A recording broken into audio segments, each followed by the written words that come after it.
Le fuseau, la navette et l'aiguille. Conte tiré du recueil de textes Les Contes de Grimm, édition Archambault. Lecture effectuée par Laurence Lachance. Il était une jeune fille qui avait perdu ses parents dans son bas âge. Elle avait une marraine qui habitait toute seule une petite chaumière au bout du village et qui vivait des produits de son aiguille, de sa navette et de son fuseau. Cette bonne vieille prit avec elle l'orpheline, lui apprit à travailler et l'éleva dans la piété et la crainte de Dieu. Quand la jeune fille eut atteint 15 ans, sa marraine tomba malade et, l'appelant près de son lit, elle lui dit « Cher enfant, je sens que ma fin est proche. Je te laisse ma chaumière.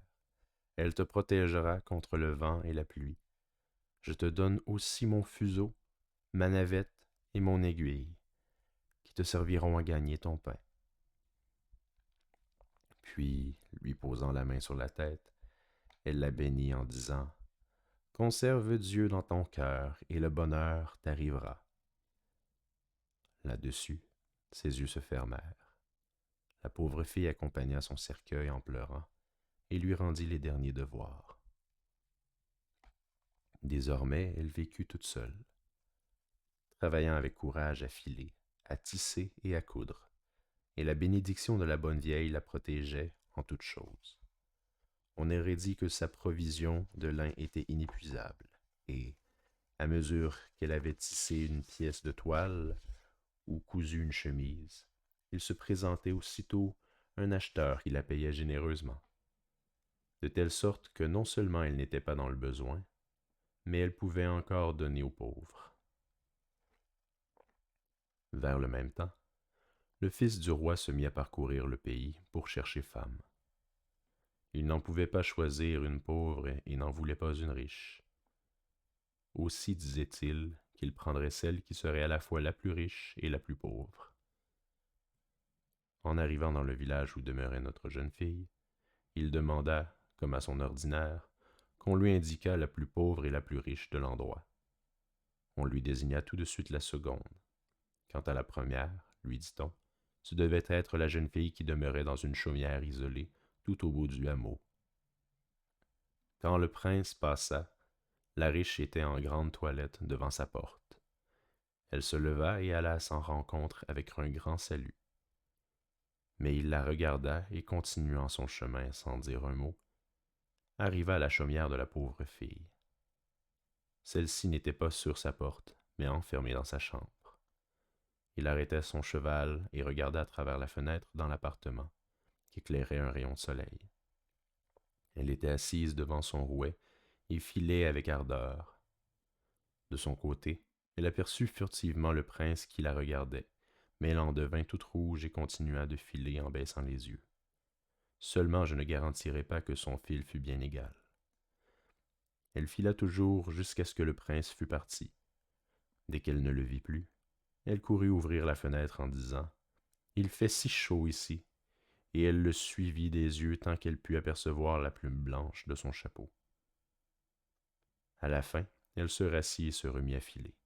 Mais il lui revint à la mémoire un refrain qu'elle avait souvent entendu répéter à sa vieille marraine, et elle chanta ainsi.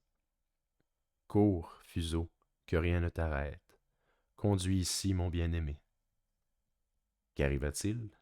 Le fuseau s'élança tout à coup de ses mains et se précipita dehors. Elle le suivit des yeux toute stupéfaite. Il courait en dansant à travers champs et laissait passer après lui un fil d'or. En peu de temps, il fut trop loin pour qu'elle pût le voir. N'ayant plus de fuseau, elle prit sa navette et se mit à tisser. Le fuseau continuait de courir, et, quand son fil fut au bout, il avait rejoint le prince. « Que vois-je? » s'écria celui-ci. « Ce fuseau veut me conduire quelque part. » Il retourna son cheval et suivit au galop le fil d'or. La jeune fille continuait de travailler en chantant.